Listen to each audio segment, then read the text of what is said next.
start to identify how these proteins cycle. And estimated that by the middle of the century, actually makes your stress hormones go down faster. Welcome to Brainwaves, a podcast about big ideas, produced at the University of Colorado Boulder. I'm your host, Lisa Marshall. Today, pushing the limits of human endurance. Roger Bannister did it when he broke the 4-minute mile in 1954. Diana Nyad did it in 2013 when at age 64 she swam from Cuba to Florida.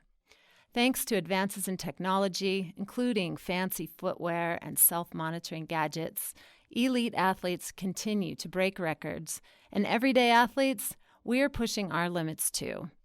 Last month, about 250 athletes, soldiers, scientists, and entrepreneurs gathered in Boulder for the first Human Performance Summit to imagine what the future holds and how we can get there. We caught up with a few of these folks to talk about the high-tech and decidedly low-tech ingredients for pushing limits. My name is Terrence Steinberg. I am the Chief Engine Officer of the United World Challenge, and I am currently preparing to row 3,000 miles across the Atlantic Ocean, solo and unsupported, beginning this December. I met Terrence last month at the Human Performance Summit on campus. He was invited to talk about grit, that buzzword that refers to perseverance and mental toughness. He's a humble guy with a wiry runner's build. When he stepped on stage, he looked a little nervous, but within 10 seconds, he had the audience captivated. He told a story about a day not long ago when he found himself lying face down in a dirt parking lot. He'd been awake for 26 hours. He'd been running for 24. That moment, Lisa, was one of the hardest moments in my life. I was so depleted and felt defeated and just wanted everything in the world to go away. Terrence was 102 miles into a 150-mile ultramarathon. He was soaking wet, legs caked with mud, hours behind his goal time.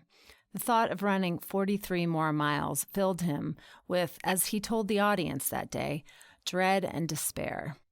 I caught up with him later to learn more about what led up to this moment and how he pushed through it. He told me how, at age 17, he found himself struggling with depression. A friend invited him to do a triathlon. He was hooked. There's so much noise, external noise in our world. We have all the buzzing and beeping and typing and constraints and requests and demands on us all the time. And spending time with yourself in movement is a really great way to go inside yourself, to hear the voices that we hush and quiet. He went on to compete in Ironman, triathlon, then a marathon, then 39 more marathons. But during his first 100-plus mile run, he hit a wall. Was it grit that helped him pull through? Perhaps, but he defines it differently than most. Back in that parking lot, 3 close friends were waiting for him.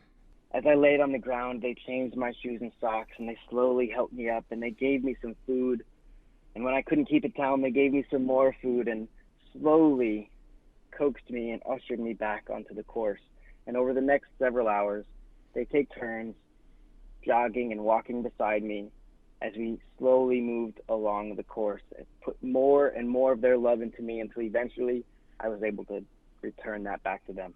When you love what you're doing, or you're in a place to receive love from other people, those two things together really define grit. In December, Terrence will face an even loftier goal. He'll compete in the Atlantic Challenge, a 3,000-mile rowing race from the Canary Islands to the Caribbean.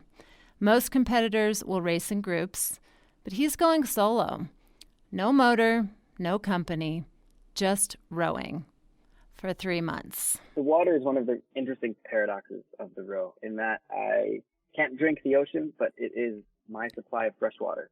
So I use a desalinator to produce the water that I'll use to drink, bathe, and rehydrate all of my meals. I will bring 5,000 to 6,000 calories of food per day, so almost 500,000 calories aboard the boat. So I bring all of the food and the equipment I need from start to finish, and it's unlikely that I would see anyone the whole time. To prepare his mind for the isolation, he's been spending time at meditation retreats and in sensory deprivation float tanks. To prep his body, he's eating a ton. He predicts he'll lose about 20% of his body weight en route. What's his advice for those struggling to push through our own limits? So I would first of all say, question your assumptions about what you can do, because I believe everyone is much stronger than they assume. And being able to reorient your mind around that, what is going well in the moment, whether you're running an ultramarathon or going through your day, and being able to reframe what looks like a setback as an opportunity again and again is a way to consistently push yourself farther and farther. That, I think, is the secret, whether you're running ultramarathons or just getting through your day. That was endurance athlete Terrence Steinberg. He'll be rowing 3,000 miles this winter to raise money for youth scholarships. To learn more about his trip, log on to unitedworldchallenge.org. Some of the limits we face aren't just mental. Some of them are physical. But those barriers are being broken as well with technological advances like the 4% Vaporfly running shoe. CU Boulder researchers recently found the shoe enables runners to expend about 4% less energy on average. That could bring the elusive 2-hour marathon, today's 4-minute mile, within reach for the right runner. To talk about the shoe and some of the controversy surrounding it, we invited researcher and integrative physiology professor Roger Crom into the studio. Welcome, Roger. Hi, Lisa. Nice to be here.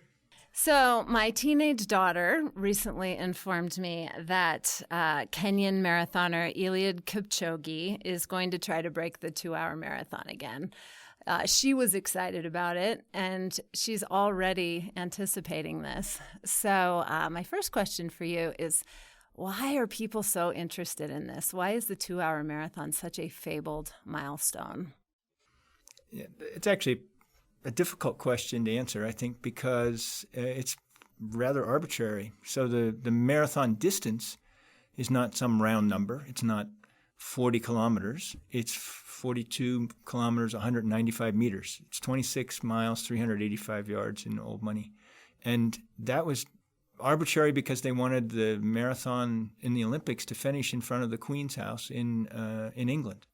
So 2 hours for a marathon doesn't translate to a round number in terms of speed, but I think that it's an obvious big number. We've been at people have run under 3 hours for a marathon, probably from almost the first marathon that was ever run for men, and but lots of us more recreational athletes, that 3-hour marathon is a huge barrier. And if you say you're a sub-3 marathoner, that's pretty good cred in the running community. So let's talk about the 4% shoe. This has been the Nike Vaporfly 4% shoe, which you've actually studied in your lab, has made a lot of headlines because a lot of these elite marathoners, including Kipchoge, have been wearing this shoe. What is different about it, and does it really make you faster? Yeah, we were fortunate and really enjoyed testing the shoe for Nike in our lab at CU. And the shoe didn't have a name before we tested it, actually. Well, it had the Vaporfly name, but they said, well, we want to put a number on it. And they thought it was going to be about 3% reduced energy savings or reduced energy cost to run at a given speed. And we found it actually was 4% on average for people. So the shoe does work. The shoe allows people to run faster because at a given speed you require less energy. And pretty much all runners are limited by how much oxygen or energy they can metabolize per unit time. So if you can run at the same speed with less effort, it means that you can run a little bit faster for the effort that you were at. So for an effort that you can sustain. So it doesn't directly translate 1-to-1 for everybody. If you're an elite marathoner like Eliud Kipchoge, you get about 2 for 3. So if it improves your running economy by 3%, you get about 2% faster. And this is just because the rate at which we consume energy when we run faster doesn't increase linearly; it increases curvilinearly. But the good news is if you're a 4-hour marathoner, it probably helps a little bit more than 4%, allows you to run a little bit more than 4% faster. So, and the shoe works in two ways. Prior to this latest trend, racing shoes specifically were made super lightweight, almost paper thin soles, and uppers made of almost tissue paper, very, very light. But there was no cushioning in the shoe. So the Nike, partly I think influenced by some of our previous studies, said, well, actually there's a trade-off between cushioning and weight. And if you have a piece of foam underneath your foot, it has weight, and that does require more energy. But the thing is that the foam acts like a spring and cushions your impact with the ground, so you don't have to use your muscles to cushion your impact.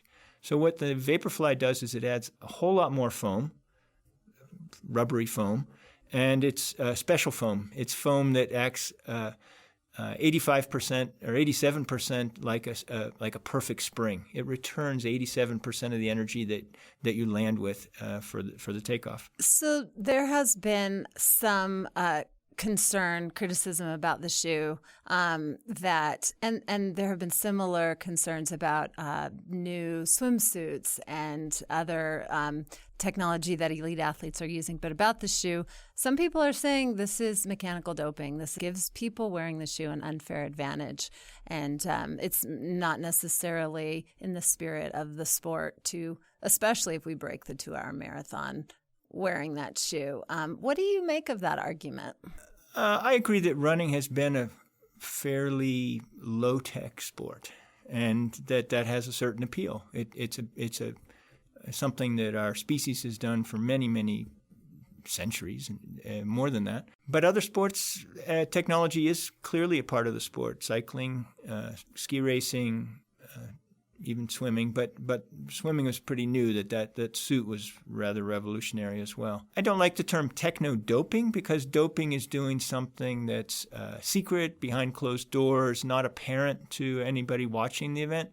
The shoes, in fact, Nike and other manufacturers go out of their way to make their shoes draw attention to them, right? Bright colors, advertising campaigns. So I don't think it's a secret, and therefore I don't like to call it techno-doping. But it is an advantage to the people who for most people who wear those shoes. It doesn't help everybody, probably. Some people would not like the shoe. It's so soft and so cushioned.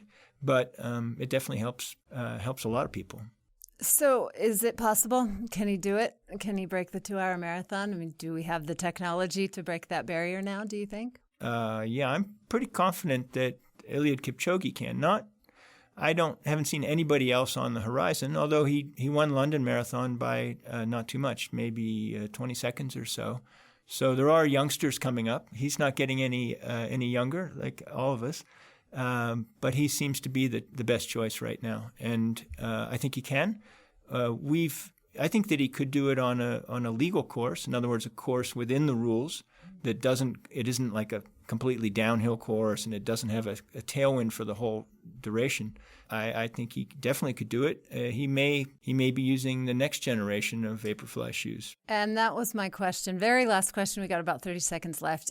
There's another one out. I think they're calling it Next Gen or something like that. Next percent, yeah. Some people are calling it the 5%. How far can we go? Could we see a 1:30 marathon if we make the right shoes? Right. I haven't done the calculations on an hour and a half, but I think that based on experiments done on a treadmill, a very soft, springy treadmill that were done at Harvard, they saw a savings of up to 12%. So I think it is possible. But with this new shoe, or not with the new shoe, no. Oh. But in the future, the thing is, if the foam acts like a spring and it returns 87% of the energy, you can't. The ceiling is 100%. That's thermodynamics. We can't do better than 100% energy return. So I think we could. I think there's still some meat on the bone. That was integrative physiology professor Roger Crom, director of the Locomotion Lab at CU Boulder.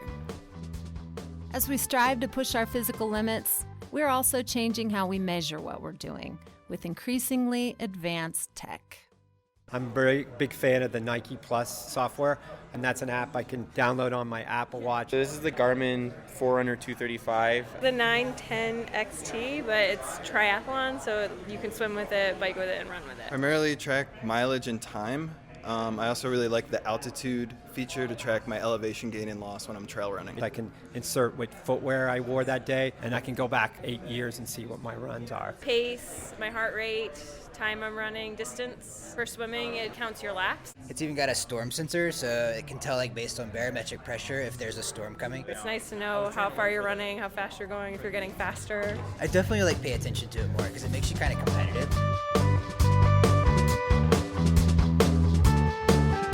Caught up with those folks at a weekly run club at Boulder Running Company. But does it help to measure every calorie, every step, every heartbeat? To explore this question, Brainwave's Paul Bake sat down with Seth Levine, a partner with the Foundry Group in Boulder.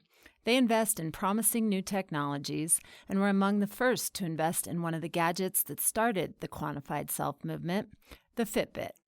Let's start with the quantified self. What is it and what are the potential benefits? At its core, the quantified self is the idea that there are things about ourselves, our bodies, what we put into them, and how our bodies interact with the environment around us that are worth measuring. And this can range from, very sort of basic things like how fast is my heart beating and how fast am I breathing, to things that are much more complicated, right? The rhythm of my heart, let's say, or how I am interacting with my environment. What was my experience on this run, and where do I have aches and pains and things like that? What's the relationship between the food that I'm taking in and with my efficiency? So you can at a very very high level, you can understand how you're feeling, how you're sleeping. At a much deeper level, you can really be tracking what is being put into your body and how your body then reacts to it. Your company was an early investor in Fitbit, and it's been around for more than 10 years now.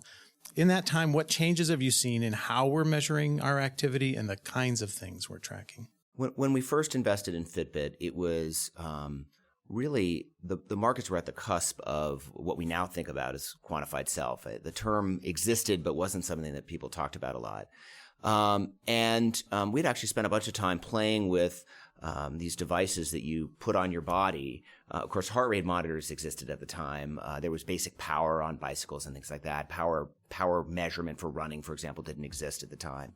And there were some really weird sleep tracker things that you could wear on your head, and it would measure brain waves and things like that. But it was really early in what we now think of as quantified self. And really the technology breakthrough of Fitbit at the time, and it's going to sound incredibly simple, was the ability to put your device anywhere on your body and have it measure what you were doing. It didn't have to be a true pedometer, literally sitting on your foot, as the name suggests. And it didn't have to be worn on the wrist. The initial Fitbit was a little clip, and you could put it in your belt. You could put it in your pocket. Women used to like to wear it sort of clipped into the front of their bra, and it would figure out where it was on your body effectively, and then enable you to count those steps. And that was the initial technology breakthrough that really drew us to Fitbit, and the engineering team made us realize that whatever was next on the horizon around quantified self, they were the team to go execute it. We're collecting a lot of data on ourselves, but we're also sharing a lot of that data. What trends are you seeing related to control of that data and how we feel about privacy? When people think about privacy around medical data, for example, privacy is very important, right? And of course, we've got all these rules and laws, HIPAA and others. And yet, on the other hand, we're producing all of these data about ourselves that we're just freely publishing out to the world. I don't think we've completely grasped this. I mean, you'll recall a couple years ago, an amateur sleuth figured out that he could download all the Strava data and figure out where U.S. special ops bases were. And I think it was a real eye-opener that the data that we're producing then that we're freely sort of putting into the wild is not necessarily data that we always want out there. And I think that was an example of that on sort of a group basis. We didn't want a bunch of soldiers taking runs and then showing the boundaries of of our U.S. Special Ops bases. And so, I notice, for example, amongst friends on Strava has the ability to essentially mask where your home is, by allowing you to put a fence around where you publicly start your ride. Most people don't avail themselves of that feature, and I just don't think it's registered with people that they're creating a footprint digitally about their activities and about their bodies that is accessible by essentially anyone. Your interest in these technologies is not just personal. You're looking at their investment potential as well. So people are pitching you their personal technology ideas all the time. If we're not giving away any trade secrets, can you talk a little about some of those ideas or trends, or what has potential and what maybe is not quite ready for the market yet? One of the things we're seeing now is a trend towards utilizing personal devices for almost medical grade testing. And I think that there's some really exciting developments on that front that will help change our ability as consumers to track and upload data to our doctors. We won't always have to go into the office to take some of these tests. And I think that has the ability to significantly reduce the cost of tracking a number of these tests, and also increase health benefits because you'll be able to do it more frequently because it'll be accessible at home. Is there anything that we haven't covered that you think is important for our listeners to know? Well, I think that the interesting thing to think about is sort of the antithesis of what we just talked about. There's the ability to track everything. And in a world where everyone's always connected and you're always measuring everything that you're doing, sometimes the data can be a little overwhelming. And it can take the fun out of why we go outside in the first place, or why we go take walks, or why we are interested in being healthy. And so on the one hand, it's not always necessary to broadcast those things.